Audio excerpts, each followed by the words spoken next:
Olá, está no ar mais um Ver TV, um programa para quem gosta de televisão.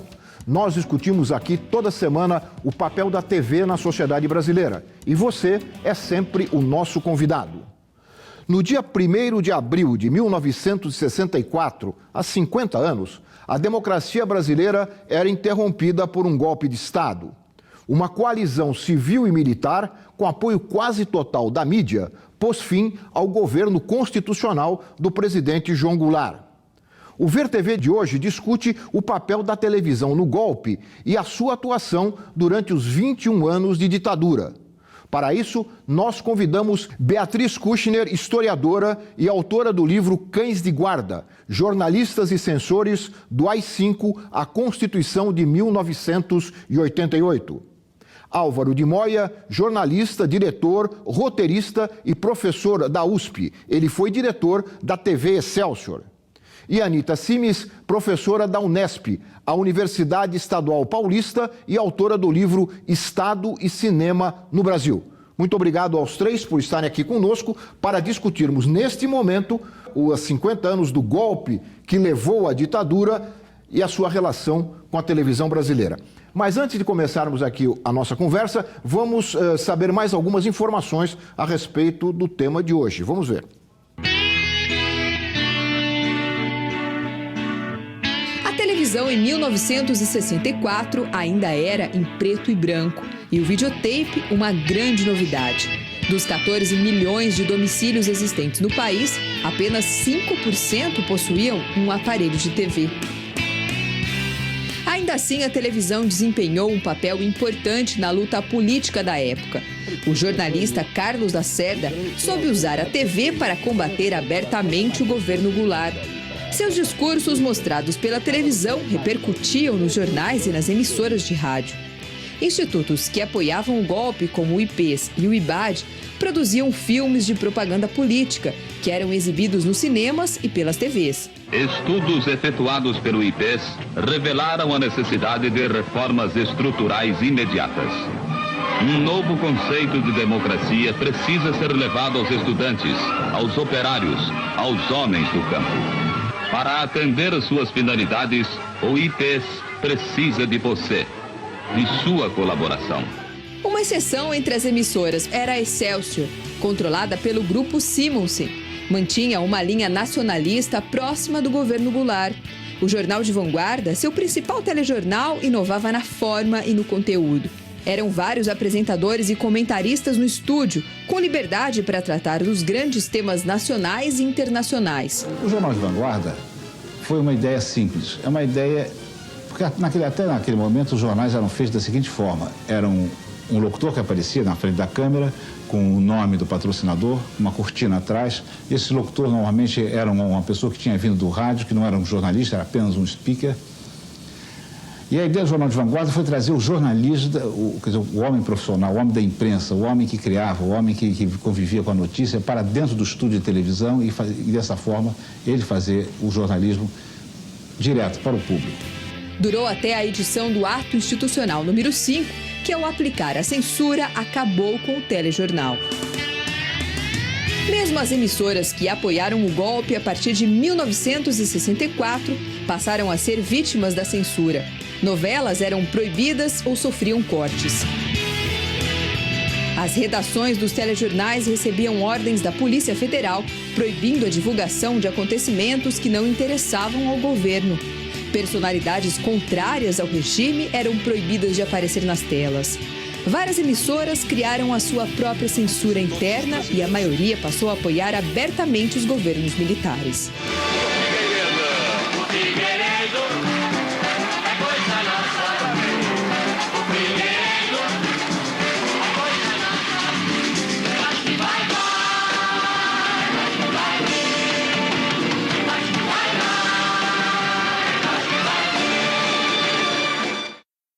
Esse aí foi o último, Figueiredo foi o último dos ditadores, né, do ciclo militar, que é louvado pelo Silvio Santos, que naquela época ainda não tinha um canal de televisão, ele estava tentando a concessão, o que explica um pouco, né, esse apoio entusiasmado ao ditador de plantão. Beatriz, eu queria começar com você que fez um livro que hoje já é clássico aí, sobre a participação e a colaboração, né, de jornais e jornalistas com relação ao golpe, mas já depois do golpe. Eu queria saber se a partir da sua pesquisa e do seu conhecimento é possível também lembrar como foi a participação das empresas de jornalismo, da televisão em particular, no golpe.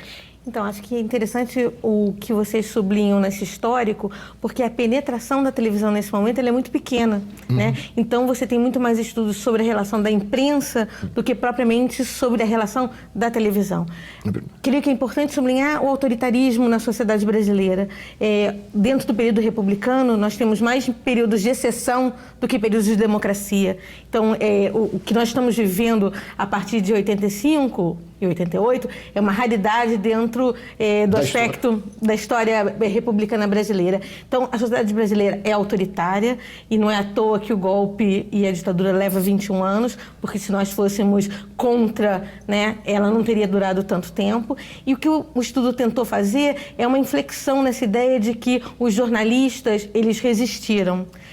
O que eu tentei mostrar é que se os jornalistas resistiram, eles resistiram nos partidos políticos ou nos movimentos clandestinos. A maior parte da imprensa, grande parte da grande imprensa, ela colabora. E aí a gente tem que lembrar, nas vésperas do golpe, os dois editoriais famosos do Correio da Manhã, que é o Basta e o Fora, onde os jornais pediam pela expulsão, pela cassação de um presidente eleito, que era o Jango. Editoriais pedindo a saída. E depois um regozijo, né, nos dias seguintes, pela ruptura democrática, pela queda do presidente eleito. Mas acho que também é muito importante a gente lembrar de uma coluna do Coni, que ele vai fazer uma série de colunas que depois se torna um livro, onde ele logo percebe aquela questão, enfim, e começa a criticar o golpe. Então, tem sempre esse antagonismo na imprensa, mas a maior parte da imprensa e a maior parte da sociedade brasileira acolheu com bastante agrado o golpe civil-militar de 1º de abril. Álvaro, você ou nós somos testemunhas oculares da história. Não sei se isso é bom ou é ruim, mas de qualquer forma, como é que você acompanhou? Não só como testemunha, mas como historiador até, porque você tem um livro que narra, né, o que foi a TV Excelsior, que a gente mencionou aqui na abertura do programa. Como é que você viu aquele momento e a participação da televisão e como a televisão trabalhou antes e durante o golpe? Antes, porém, eu gostaria de fazer o que os americanos chamam de statement. Eu queria pedir desculpas aos participantes e aos espectadores se eu vou ser um pouco grosseiro com essa situação do Brasil, mas eu sinto como se a minha vida me tivesse sido roubada.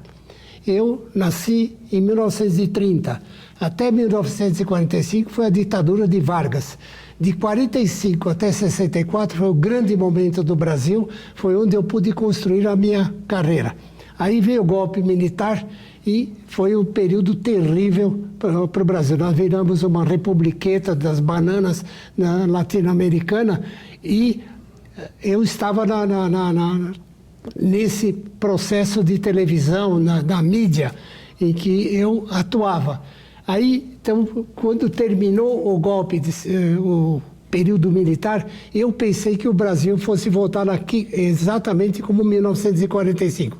Infelizmente, não aconteceu isso e eu lamento muito o estado atual das coisas do nosso país. E com relação à Excelsior e à televisão em 64? Ali aconteceu um fenômeno curioso, quer dizer, a mídia toda foi a favor do golpe. Quer dizer, o Estado de São Paulo, a Folha de São Paulo, as televisões, todas, os governantes.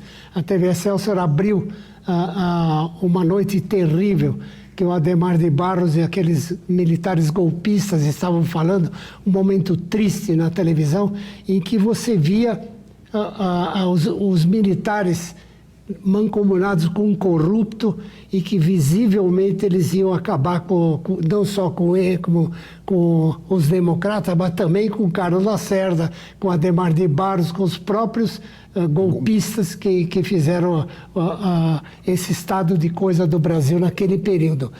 Então, nós, na televisão, tentamos fazer um movimento dos artistas. Nós fizemos uma reunião na casa do Carlos Zara, quando estávamos todos tentando fazer um movimento do pessoal. O Olinho Simonsi do Rio deu um aviso para da TV Excelsior do Rio para a TV Excelsior de São Paulo, que ele estava a favor da democracia. Um grupo que seria o Walter Jorge Durst, Túlio de Lemos, o Roberto Palmari, o jornalismo da TV Excelsior fez uma manifestação a favor da democracia, mas o Edson Leite, Que era o diretor, né? que naquele tempo estava dirigindo a TV Excelsior, era a favor do Adhemar de Barros.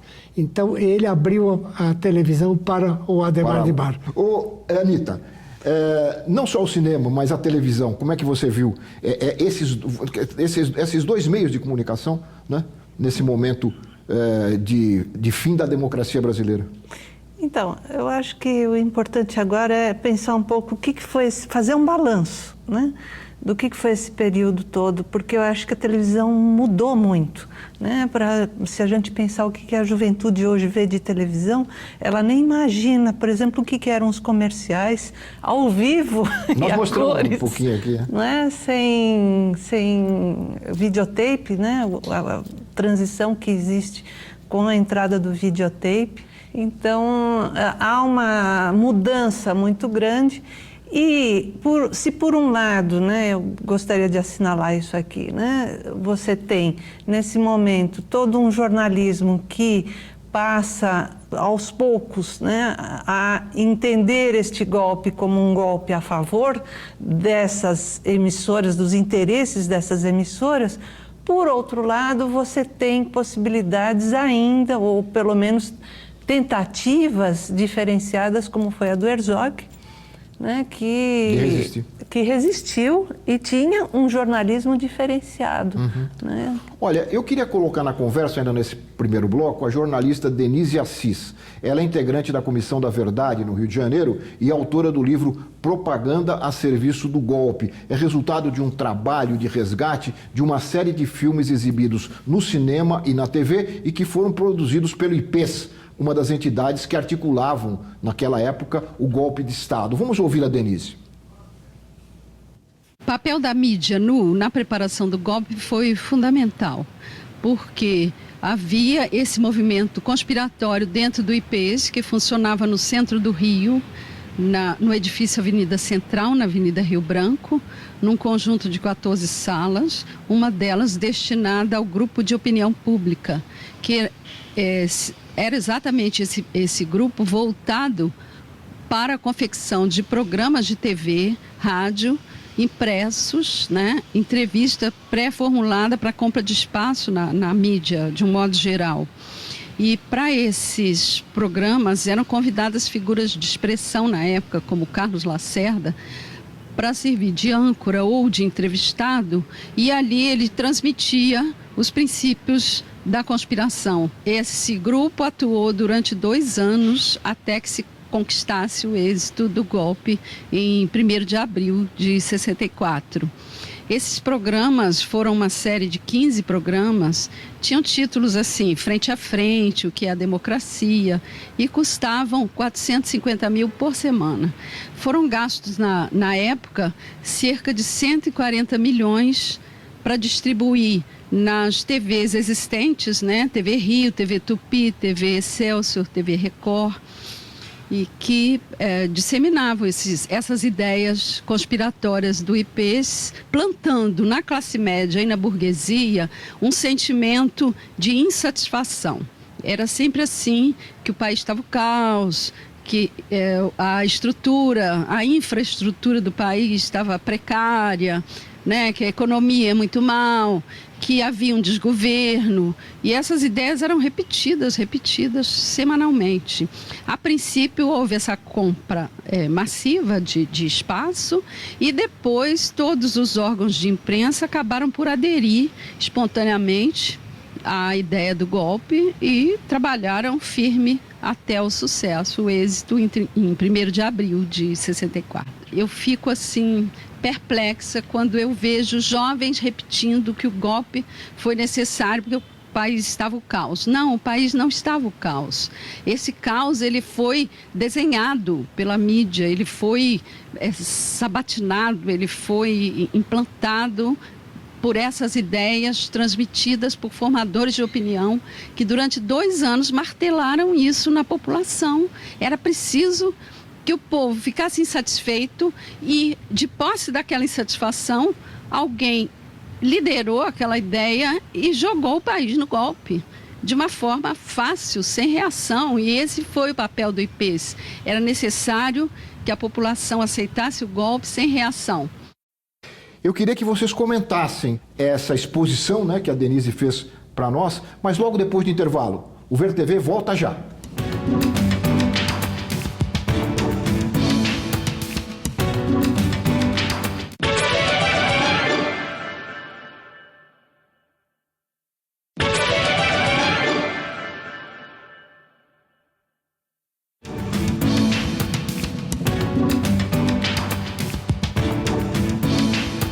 Nós estamos de volta com o Ver TV, que conversa hoje aqui com os nossos convidados sobre a ditadura e a sua relação com a televisão brasileira. E no finzinho do bloco anterior, nós ouvimos a pesquisadora Denise Assis, e ela lembrava que o presidente João Goulart não tinha tanto repúdio da população como a mídia apresentou. E ela lembra, né, que até hoje muita gente, jovens ainda, acreditam que ele não tinha respaldo da população.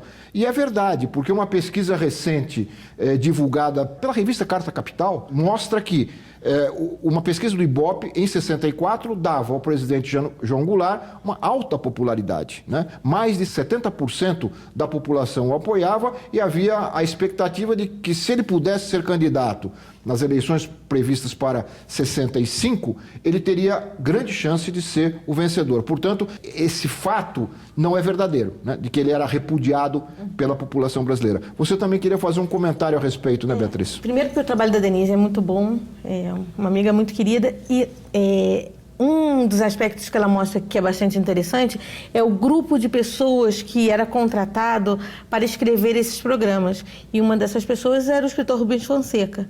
Esses programas do IPES. Isso, e que se recusa a falar sobre isso até hoje. Isso demonstra um pouco que intelectuais de renome também tinham uma participação direta na feitura desses programas que iam ao ar com esse objetivo que a Denise levantou. Uma outra questão que o Álvaro comentou sobre o Lacerda, e é um pouco para você ver como o momento é tão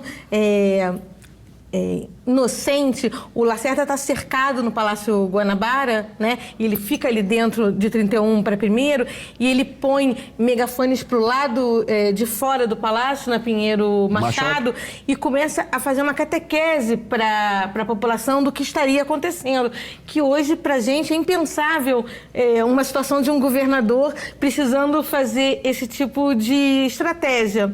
Eu só lembro isso assim porque, enfim, no Rio eu dirijo um arquivo, que é o Arquivo Geral da Cidade, e hoje em dia a gente é o maior acervo de Carlos Lacerda, porque é um acervo acumulado pelo Walter Cunto, que era um jornalista, e eu era assessor de imprensa dele. Então é esse olhar sobre o Carlos Lacerda.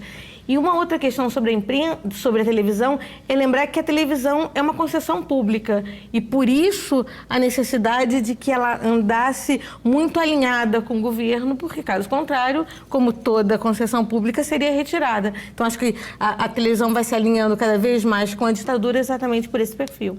Olha, nós ouvimos também, entrevistamos no Rio de Janeiro, o historiador Carlos Fico. Ele é coordenador do grupo de estudos sobre a ditadura militar da Universidade Federal do Rio de Janeiro. Ele nos fala aqui sobre a censura nas novelas, mas também no telejornalismo, e também do apoio da imprensa, como nós estamos comentando aqui, à derrubada do presidente João Goulart. Vamos ver. A censura do cinema, da televisão, do teatro, ela era muito complexa nessa época por conta, inclusive, da quantidade de trabalhos que havia. A censura do teatro ela é muito tradicional no Brasil. A classe teatral estava, naquela época, já familiarizada há muitos anos com a figura do censor do teatro. Mas alguns outros veículos eram novos, como, por exemplo, a televisão, que foi se avolumando, foi crescendo justamente durante o regime militar. Então, a censura das novelas era complicadíssima, porque os capítulos precisavam ser enviados para Brasília e todo mundo conhece a rapidez com que esse processo de produção de novelas se dá. Então, isso atrapalhava muito a produção das novelas, até para conseguir maior agilidade. As organizações, a TV Globo, na época, comprou equipamentos para a censura, para que isso fosse feito de maneira mais ágil. Os equipamentos sempre eram novos e nem sempre a DCDP tinha recursos. E também havia outros setores da censura que demandavam tecnologia. Por exemplo, os programas de auditório que eram ao vivo. Em alguns casos, os programas contavam com a figura de um censor presente ali no estúdio para coibir a exibição de nus, de ângulos mais ousados, como no programa do Chacrinha. Outros problemas também havia, no caso do Fantástico, por exemplo, havia em alguns momentos a transmissão com um pequeno atraso para eventualmente possibilitar a ação da censura. Então, a atuação propriamente prática da censura, ela era muito complicada, muito complexa, porque eles tinham essa pretensão de dar conta de toda a produção artístico-cultural no Brasil. Curiosamente, a censura do telejornalismo era muito branda, porque a principal emissora de televisão na época apoiava o regime. Então, o regime nem se preocupava em enviar censores ou proibições para o telejornalismo da Globo, embora a TV Globo tenha sido muito prejudicada pela censura da DCDP. O caso da Rede Globo é interessante para a gente ver justamente a diferença que havia entre esses dois sistemas. O telejornalismo não era absolutamente afetado pela censura política, estritamente política, enquanto que a atividade, vamos dizer assim, cultural, as novelas, os programas de auditório e coisas dessa natureza eram extremamente visadas pela DCDP. Grande parte da imprensa, na época de 64, apoiou a derrubada de João Goulart decididamente. Muitos desses jornais, inclusive, se arrependeram depois, mas apoiaram. Apoiaram nesse sentido, como uma tentação de solução fácil e autoritária para os problemas do Brasil naquela época. Hoje em dia, por exemplo, está em discussão essa legislação, que é uma legislação truculenta, contra as manifestações sociais. Até que ponto aceitar essas soluções autoritárias, que são soluções, em geral, sedutoras, porque são fáceis, vão resolver rapidamente os problemas, vão prender todos os mascarados, sei lá o quê. Até que ponto essa solução autoritária é conveniente para uma democracia? Em que medida que a mídia favorece ou não essa adesão de muitos com tanta facilidade às soluções autoritárias? Anitta, o Álvaro pode... Eu estava nos Estados Unidos quando eu vi um programa da CBS Television em que eles faziam a meia-culpa de ter aceito o macartismo e ter apoiado o macartismo. O jornal o Globo também fez uma autocrítica, também fez um meia-culpa por ter apoiado a ditadura militar, mas a Globo, a TV Globo ainda não fez isso. E a TV Globo foi realmente o porta-voz oficial da ditadura militar. Pelo que eu li, a Globo fez, inclusive colocou no site, né? Mas na televisão, a dúvida do... A televisão?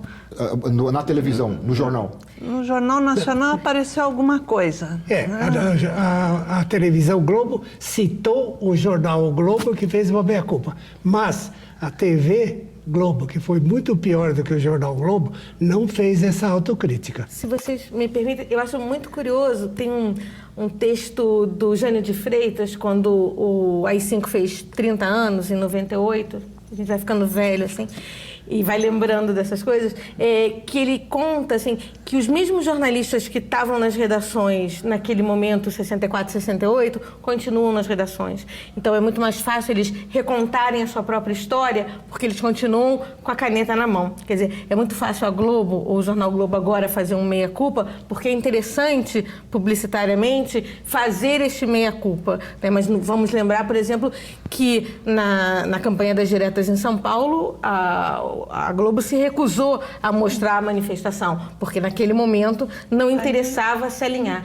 Só queria também fazer uma nota de rodapé aqui para o Fico, porque ele fala DCDP, e para quem não sabe, DCDP é o Departamento de Censura de Diversões Públicas, que era um órgão vinculado ao Ministério da Justiça e cabia a censura, os censores ficavam alocados na DCDP, mas a censura à imprensa foi deslocada para um outro lugar que se chamava SIGAB, Serviço de Informações do Gabinete, que era vinculado diretamente ao gabinete do ministro da Justiça, e dali saíam os telefonemas, o que muita gente começou a contar, que era de ordem superior, fica proibido, e é dali que a Solange Hernanes, tesourinha, dava os telefonemas. Fica proibido, sabe o quê, Beatriz? Eu trabalhava na TV Cultura, viu, Álvaro, nessa época. Fica proibida qualquer informação sobre o surto de meningite que está ocorrendo em São Paulo. E tem um livro de uma professora aqui da Faculdade de Medicina da USP contando exatamente isso. As matérias que saíam desse Brasil grande. Então, um Brasil grande não podia ter problemas com meningite, e quantas pessoas e quantas crianças sofreram com isso, exatamente. Ou da corrupção, né? E tinha uma nota dizendo, é proibido dizer que tem censura no país. Então, ou tortura. Ou tortura. Por isso que o telejornalismo não precisava de um censor dentro, porque ele sabia o que a censura fez no país é que só existiam 220 censores no país inteiro. Como é que 220 censores fariam jornal, televisão, peças de teatro, filmes? Porque você introduziu... Música. Porque você introduziu dentro da cabeça dessas pessoas a autocensura. A autocensura no jornalismo não é alguma coisa estranha. Como diria o Cláudio Abramo, isso aqui é uma empresa, né? Só sai o que o dono quer. Se o dono não quer, não vai sair. Então, o autoritarismo dentro das redações ou da televisão já era conhecido há muito tempo. É uma prática jornalística conhecida há muito tempo. Você ia falar? Mas há uma contradição aqui, porque os patrões foram muito legais com os empregados. O Cláudio Abramo foi protegido pelo Frias. O Frias mandava buscar ele de carro na casa dele para vir para fora, escrever e ir para casa, para ele não ser preso no caminho. Então, o Roberto Marinho dizia, nos meus comunistas ninguém põe a mão.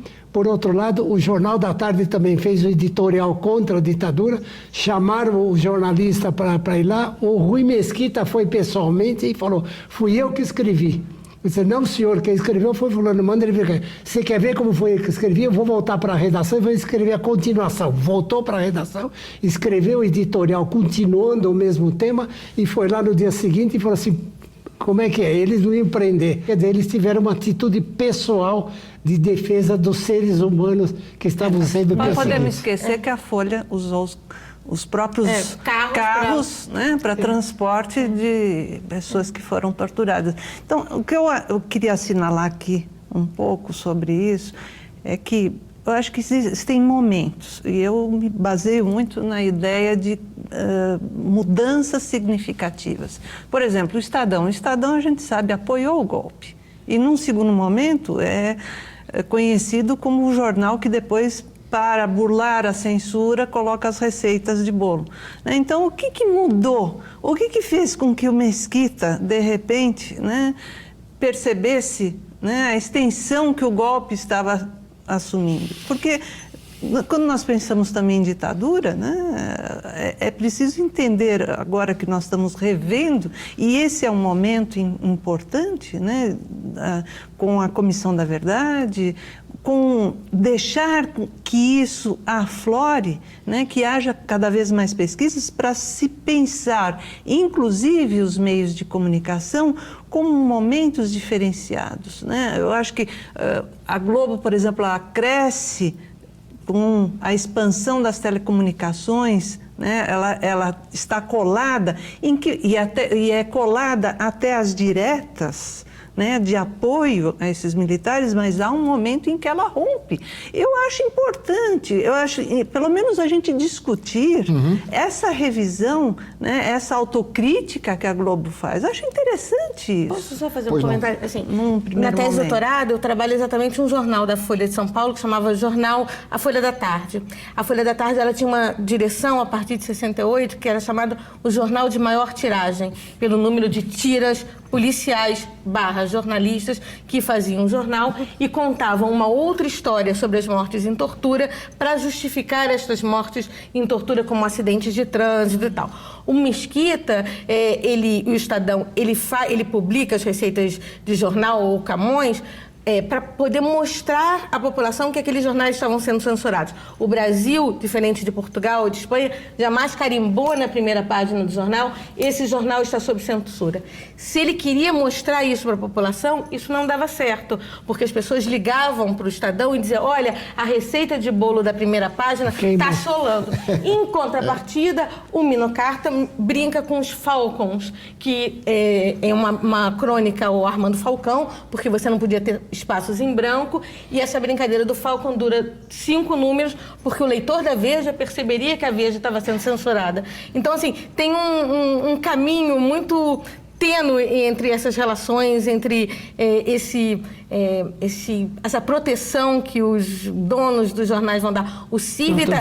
Proteção pessoal. O Cívita, por exemplo, tem uma série de cartas no Arquivo Nacional de Brasília, uma troca de cartas entre o Cívita e o chefe da Polícia Federal da época, Moacir Coelho, onde o Cívita manda um funcionário da Editora Abril ensinar aos censores como censurar cinema. Então, não é alguma coisa tão protetora. Ele precisava também ficar muito próximo do aparelho de Estado para ter alguns números liberados. E dá uma ideia de que é um jornal imparcial. Ele coloca todas as opiniões. A Folha sempre... Né, a ideia de que não tem um rabo preso, né, que depois ela vai ventilar, isso que você falou chamou a atenção, Anitta, de que a Globo vai até as diretas. Se a gente lembrar da Folha, por exemplo, a Folha, no processo das diretas, vai e bota uma faixa verde e amarela. Por quê? Porque ela percebe, isso você tem no projeto Folha, ela percebe que o seu leitor mudou e que o seu leitor quer ler aquilo. Então, é alguma coisa do publishment. Claro, né? Que comercial. Como o Otavinho se autonomeia. Eu queria aproveitar outra dica dada pelo Carlos Fico para introduzir o Lauro César Muniz na nossa conversa. O Carlos Fico lembrou uma certa diferença que havia da censura ao jornalismo e à dramaturgia. O Lauro César Muniz foi um dos autores que foi vítima durante muito tempo e até depois da ditadura foi vítima da censura. Vamos ouvir o Lauro César. Uma das coisas mais violentas que aconteceu da censura com relação à escalada foi a proibição de citar o nome do presidente Juscelino Kubitschek. O governo militar estava decidido a acabar com o nome do Juscelino Kubitschek e me proibia, eu, autor de Escalada, me proibia de escrever o nome do Juscelino Kubitschek e de citá-lo. A novela falava sobre a criação de Brasília. Ora, pode-se falar da criação de Brasília sem citar o nome do presidente Juscelino Kubitschek? Absurdo. O presidente Juscelino Kubitschek pertence à história do Brasil como Pedro Álvares Cabral e ele não podia ser citado. Isso é de um obscurantismo, isso prova a que nível chegou o obscurantismo e a restrição à liberdade de expressão nesse país naquele momento. Eu vivi momentos assim risíveis, mas não posso falar Juscelino Kubitschek, não, mas ele foi presidente do país, ele pertence à história do Brasil, não pode. Então eu vou falar JK, também não pode. Então eu vou falar Nonô, que era o apelido que ele tinha quando era criança, também não pode. Então eu vou assobiar o Peixe Vivo, que era a música que ele gostava muito das serenatas. Bom, assobiar o Peixe Vivo pode. Quer dizer, chegava a esse nível de ridículo. A censura mais bizarra que me aconteceu, que mais me pareceu, que me tirou realmente do sério, me agastou, me aborreceu, foi na novela O Salvador da Pátria. Era uma novela que ia indo muitíssimo bem, o meu maior sucesso de audiência na TV Globo e segundo lugar naquele momento, talvez terceiro hoje. Então, me parecia que era uma novela que eu queria fazer, estava plenamente feliz realizando uma novela sobre a realidade do Brasil de 1989. E, no entanto, quando eu ia para o ponto central da história, que era a ascensão do Sassamutema ao poder, eu fui vetado durante uma reunião em que me diziam que de Brasília se solicitava que não houvesse a ascensão do Sassamutema ao poder, porque ele estava muito identificado com o Lula.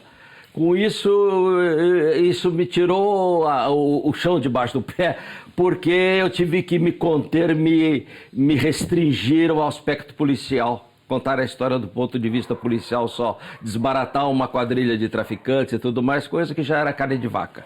E, no entanto, eu tinha um plano de terminar o Salvador da Pátria que era fantástico, que era com o Sassamutema no poder, tomando consciência da importância do que significava governar para o povo, realmente um governo voltado para os interesses do povo. E, no entanto, eu fui podado nisso. Dizem até hoje que era imposição de Brasília, mas Brasília já estava mais liberal nesse momento. A ditadura militar estava terminando, já havia movimentos para eleger pela primeira vez em 20 e tantos anos um governo com votos populares. Na disputa do poder estava o Lula de um lado e o Collor do outro. Eu tenho a impressão hoje, bem mais clara, não naquele momento eu estava perplexo, mas hoje me parecia claro que era uma atitude para favorecer o Collor, não é? E que isso ficou evidente demais depois nos debates do Collor com o Lula, isso a coisa apareceu de uma maneira nítida que o interesse era eleger o Collor. Então, com isso, a minha novela foi bastante prejudicada. Eu até gostaria de fazer um remake numa emissora que não me proibisse de contar a história completa. Bom, com esse depoimento do César Muniz, que eu queria depois ouvir a opinião de vocês também, nós encerramos esse segundo bloco do Ver TV. Nós voltamos já.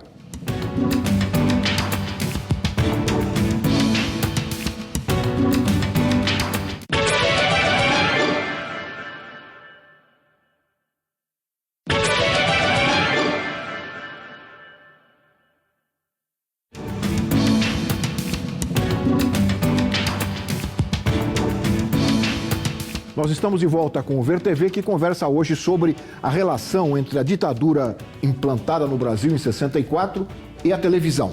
No bloco anterior, nós terminamos com o depoimento do diretor, autor de novelas, Lauro César Muniz. Eu gostaria de ouvir a opinião de vocês a respeito de uma censura a qual ele se refere, que é posterior à ditadura, né? Ele fala 1989. Né? Então, a censura oficialmente acaba no Brasil com a Constituição de 88, mas a censura introjetada na cabeça das pessoas dura muito mais tempo e esse é um depoimento claro. A Rede Globo, ela vai montar um esquema no final dos anos 70 chamado controle de qualidade, porque você não pode ter censura em novela que você perde muito dinheiro. Você tem patrocinadores que não podem se ver prejudicados por isso. Então, são censores aposentados. Eu entrevistei cerca de 13 censores de gerações diferentes. Eles são, depois de aposentados, eles formam um grupo dentro da Rede Globo que vai fazer a censura às novelas para que, quando fosse para Brasília, não tivesse nenhum problema. E na questão específica do Roque Santeiro, vai acontecer exatamente isso. O censor, que eu acabei entrevistando, brinca. Eu não disse para vocês que não podia fazer, e aí o Walter Clark, na biografia dele, brinca que o Dias Gomes escrevia o que ele queria e o Walter Clark filmava ou gravava o que ele achava que podia sair. A Anitta, você ia falar sobre o Roque Santeiro. Então, eu acho interessante isso. Você já mencionou que o Roque Santeiro foi uma novela que estourou e eu acho que deu uma discussão muito grande sobre os problemas sociais no Brasil. Mas um outro aspecto que eu acho que vale a pena a gente enfatizar na fala do Lauro é que o final dos anos 80 ainda há uma censura. Não vamos esquecer também, né, vários filmes, como o filme Pra Frente Brasil, que foi censurado. Je vous salue Marie. Je vous salue Marie, né? Então, acho que a gente tem que pensar um pouco com cuidado, né? Muita gente diz, quando aparecem as diretas já, quando o próprio Rio Centro, né, um momento posterior, né, e posterior ao que eu digo ao Geisel, né, porque muita gente acha que 85 na época do Geisel já é um momento em que você tem uma grande distensão em que não há mais censura, já é o final da ditadura. Eu acho que ainda tem, né, momentos sérios, né, graves. E até hoje, né, esgarçando, né, mas que estão presentes, como nós estamos colocando aqui. O primeiro concurso quem manda ainda no que é veiculado ou não é, né, ainda existe esse ranço dentro. O primeiro concurso para censor na Polícia Federal é no governo Geisel em 75. Olha, o Lauro César falou também sobre a Excelsior, né? Sobre a Excelsior como vítima da ditadura. Vamos ouvi-lo. Há um fato pouco comentado hoje porque não foi suficientemente esclarecido, porque não foi bastante explorado e nem levantado. Isso precisa ser feito, que é a perseguição da ditadura a um empresário brasileiro, dono da Panair do Brasil, dono da TV Excelsior e dono de uma exportadora de café, a mais importante exportadora de café da época, Wallace Simonsen. Este homem foi perseguido pela ditadura logo no início, porque ele não queria colocar no ar da TV Excelsior as notícias que lhe eram enviadas pelos militares sobre a posse, sobre o novo regime e tudo mais. Ele não queria entrar em acordo com a ditadura. Então, por causa disso, ele foi destruído, ele foi tirado do processo. A TV Excelsior foi invadida pela ditadura militar, ele foi obrigado a vender a televisão Excelsior, a Panair do Brasil deixou de voar.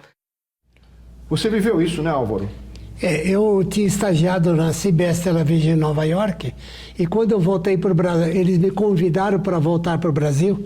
Eu poderia ter ficado trabalhando na televisão americana ou no Chicago Tribune, mas eu preferi voltar para o Brasil porque eu falei, vai inaugurar Brasília, o Brasil vai entrar numa fase boa de novo e tal.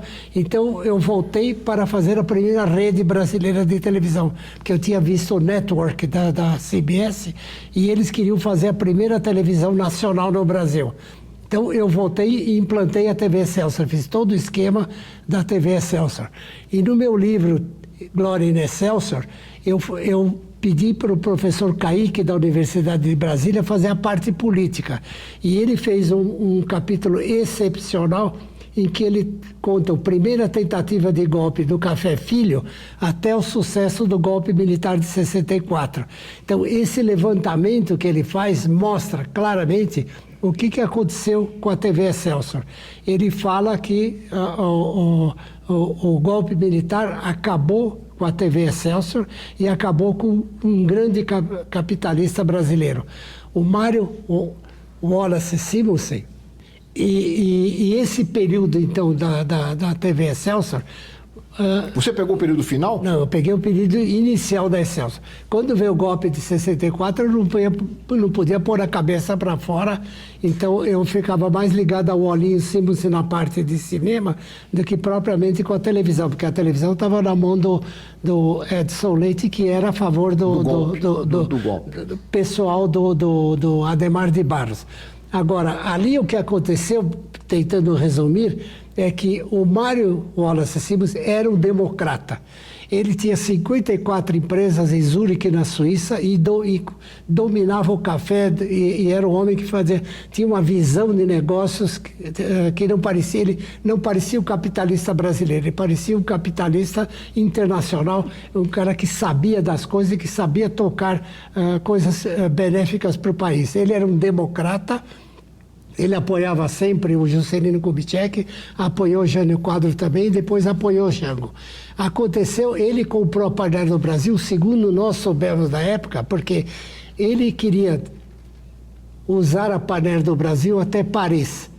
O Brasil não podia exportar café solúvel, só podia exportar café in natura.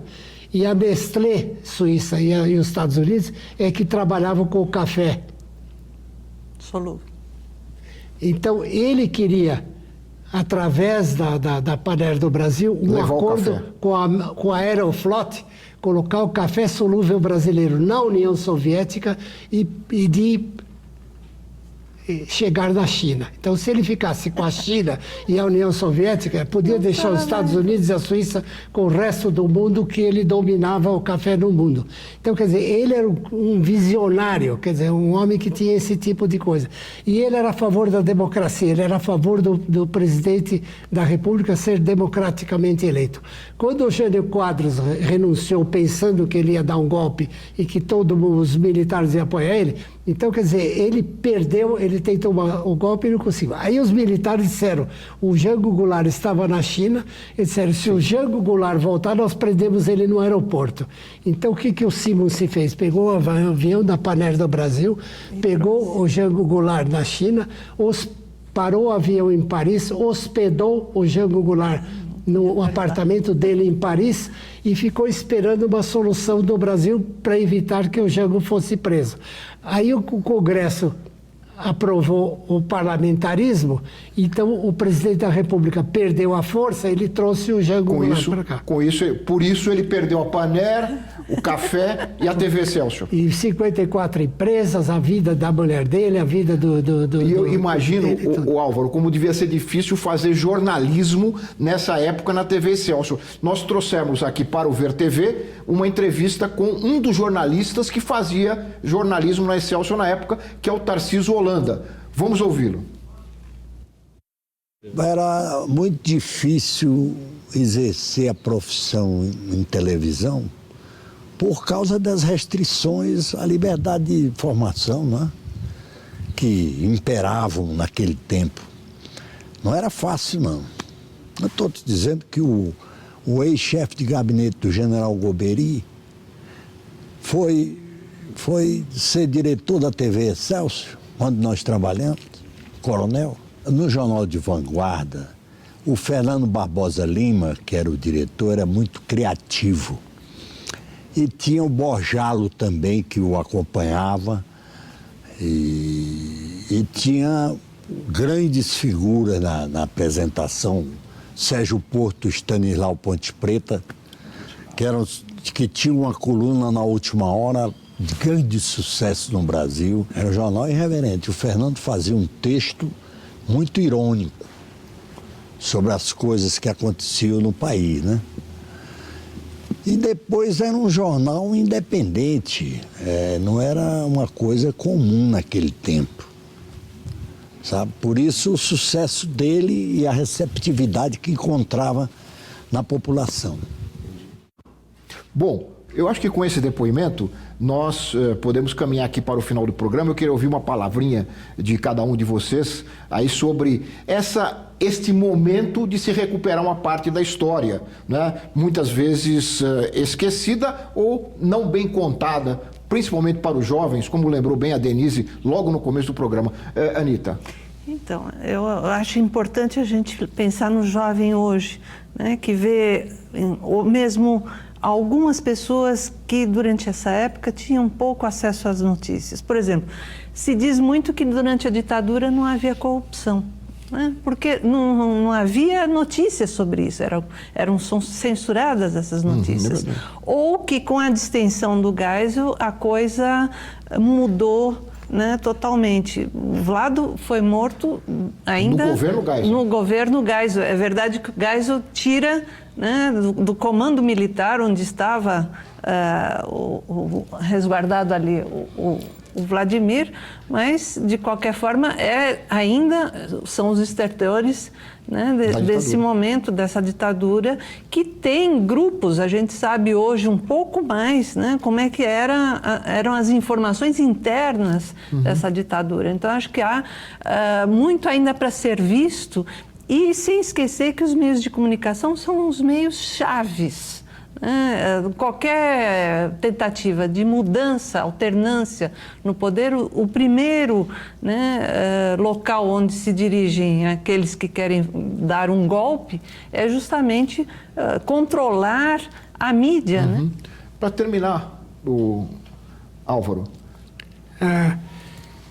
Ela falou de corrupção. Você vê que o Pinochet tinha milhões de dólares na Suíça. E no período da ditadura militar que se institucionalizou a corrupção, aproveitando a maneira como eles tinham de esconder as coisas que aconteciam.